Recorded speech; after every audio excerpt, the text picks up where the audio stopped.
For those of you that are actively pursuing real estate sales, I'm going to highly encourage you to take some training on the new RPA and the changes that are coming to the industry as a result of the NAR lawsuit. Okay. There's a lot of information coming through, and you need to be aware and educated. We're going to give you as much of that as we can here today, but really take some time. I know through the Pacific West Association of Realtors, there's some free webinars coming up that you can access to learn more about these forms, but this is a big change. So with regards to the NAR lawsuit, if you're not familiar with that, basically the settlement is, well, NAR lost the lawsuit. So now compensation, the way compensation was in the past, it still is kind of technically right now. It hasn't taken effect yet. But the way we were compensated as if you took a listing, basically the listing agent or the listing brokerage would make an agreement with the seller to be compensated and then make another agreement to split that compensation a certain way with the buyer broker. Okay. And that's no longer the case. As a result of the lawsuit, the listing agent is going to take a listing agreement where the seller agrees to compensate the listing brokerage, and then they can make a side compensation agreement to offer a compensation to pay the buyer broker compensation that the buyer is now agreeing to pay the buyer brokers. If you don't have your head wrapped around what's happening here, I highly encourage you to get onto some training. You can call or text me, or maybe we can talk after this meeting. I'm not going to spend a lot of time on one-on-ones with anybody. If you can get into a training class, that would be great. And if we need to have a separate meeting, we'll do that as well. But please do take the initiative to learn about this yourself. So basically, the new law takes effect in the middle of August. CAR, the California Association of Realtors, is coming out with new forms. We already have some of the new forms, but they were coming out with 21 new forms. And as of right now, 19 of the 21 new forms have been delayed because what CAR does is their attorneys basically, they put together these agreements to make sure that they meet the criteria for state, local, and now national laws. And then when they modify these agreements, they send them out and they ask for feedback. And because of the feedback they've gotten on these new forms, they're being challenged. So the new forms, with the exception of the couple of forms I'm going to review with you right now, are actually not out to be used yet. Okay. So currently, if you have a listing, you're going to need to do a modification to your listing agreement. And if you're working with a buyer and you have not yet signed a buyer agreement, a buyer agency agreement, you're going to need to do that. And then there's also a modification for that agreement so that it's in compliance with these new laws. Okay. So basically, I don't know how many of you are familiar with the buyer representation agreement.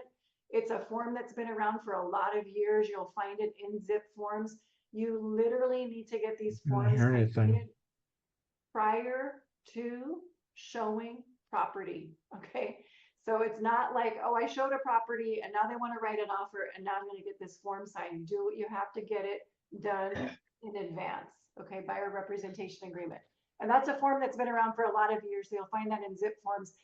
There's a modification to that form, which is what you're seeing on your screen right now. And this modification is just basically ensuring that your current buyer representation agreement is in compliance with the new law per the NAR agreement, okay, the NAR settlement, okay. So again, just step by step here. You're working with a buyer. If you do not have a representation agreement with your buyer, get one, and also get a disclosure of the modification. So there's two forms that you'll need. If you have it already, the buyer representation agreement, just do the disclosure now. If you don't have the buyer representation agreement, do the buyer representation agreement and the disclosure now. Okay. So basically your disclosure is just saying that the buyer is authorizing the brokerage to represent and be compensated under the terms of the buyer representation agreement. The buyer representation agreement basically stipulates how much is the buyer going to pay you, the brokerage, to represent them in the transaction. Okay. It sounds kind of scary, but just know that the way the new listing agreements are and the way listings are going to show in the MLS, although they can't advertise the agreement of compensation to the public, the seller can still agree to offer to pay towards the buyer representation agreement. Okay. So make sure you get the buyer representation agreement. You settle on an amount of compensation. And then this disclosure is basically going to say, okay, now you're under this new modification, the buyer's authorizing you or our brokerage to get compensated under the terms of that representation agreement, and then by the seller if the seller is offering compensation for buyer representation. Okay. So we can't call it commissions anymore. It's not, the seller can't pay commissions to the buyer's agent anymore, but they can offer to compensate. It's a weird workaround. Okay. This modification has to be done regardless until the new buyer representation form comes out, which again, CAR has the form ready to go. It's just being challenged right now, so it's not being released. So this is kind of, this disclosure is in the interim. You'll need to provide these now. Now there's also a disclosure and modification to the listing agreement. So you have a listing right now, you're going to need your seller to sign this modification. Okay. For the listings, if you're in escrow and you're going to be closed, if you're just already in escrow, this disclosure does not need to be signed. If you fall out of escrow, you're going to need to get this disclosure signed. So any listings, active listings that are not currently in escrow, you'll need to go back to your seller and have this disclosure signed. The office will be requiring this moving forward now until the new listing agreement comes out. This will need to be in your complete file in order for you guys to get paid on this. Okay. Basically, this disclosure is saying that the seller is authorizing the broker to use the MLS to offer compensation to brokers who represent buyers to purchase their property. You guys can read through this. I'm not going to read all these paragraphs, but these changes are coming. This is a real thing. I would say we'll have another update once the new contracts are out.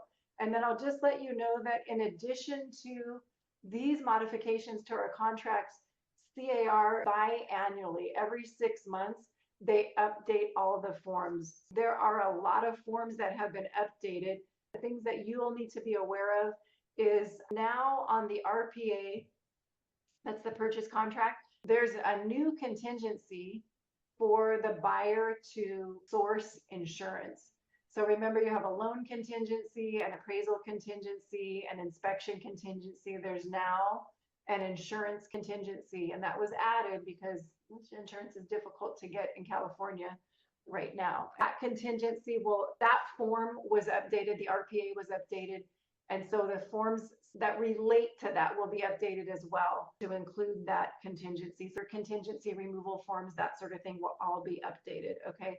Another big thing is condominium complexes are now, it's a new law that's coming into effect. I believe it starts in January 2025, but the contracts are being updated now. If there's 3 or more dwellings in the condominium complex, the homeowners association is required to have an inspection for wooden balconies and stairs every 9 years. That's part of the new contract as well. That requirement will be in there for that inspection that the homeowners association will have to complete every 9 years. If it's a single family residence, it's 3 units or more with wooden or balconies or stairs, the homeowner is then required to have an inspection done every 6 years, and that will have to be provided as part of the seller's duties to the buyer. So condos every 9 years, single family residences every 6 years. I'm sure a bunch of inspection companies are going to pop up and start charging for wooden balcony inspections. I think it's really important. I know I've looked at condos recently, but it's just their stairs are rickety. It's kind of scary. Karina, can I jump in? Yep. Is that Michael? This is Michael. Yeah, that's SB 721 and SB 326. I'm dealing with it right now on fourplexes that my family has, but we had bought through 1031 exchange. Those Yep. inspections, that inspection, $750 to $1,000. Wow. That's Yes. crazy. Wow. So Okay. anyway, we've got two fourplexes that we're dealing with that because they both have an upstairs unit with a landing. Are you And still having to do that, Michael, even though it's not in effect, or is it technically in effect? it's got to be done by the 31st of December. Otherwise, they can start fining you a Right. hundred Okay. to So five you're just hundred doing, dollars a day. okay. So you're not selling it necessarily. You're holding and you know that you need to get this inspection done now. Exactly. And Okay. we got the That's great. tenant vacated on one, the one that we're doing that had some damage to the landing, and we're redoing it. So I figured I'm just going to do it anyway. But Yeah. that inspection still has to be done. So, it's just people aren't, and I don't think a lot of people are aware of that.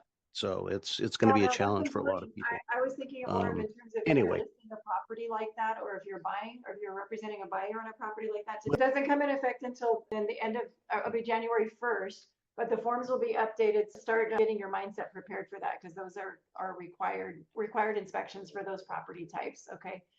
yeah, That's it for me for updates. Again, once the new forms come out, Kevin, will we be able to receive additional training on the proper approach to these disclosures? Yes, we can do training, but still, you guys, you're members of the board. There is a ton, and I mean a ton of training that you have access to. We can do it at the office level. We obviously change our requirements of forms that are needed at the office level, so we want to keep you informed of that. But you can actually access through the Board of Realtors and even through the California Association of Realtors training classes where you're in a class with an actual attorney.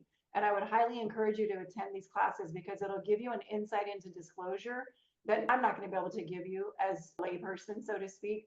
But for sure, we can do more training on what's required. We'll do that. I will come back to this when the new forms come out. Okay.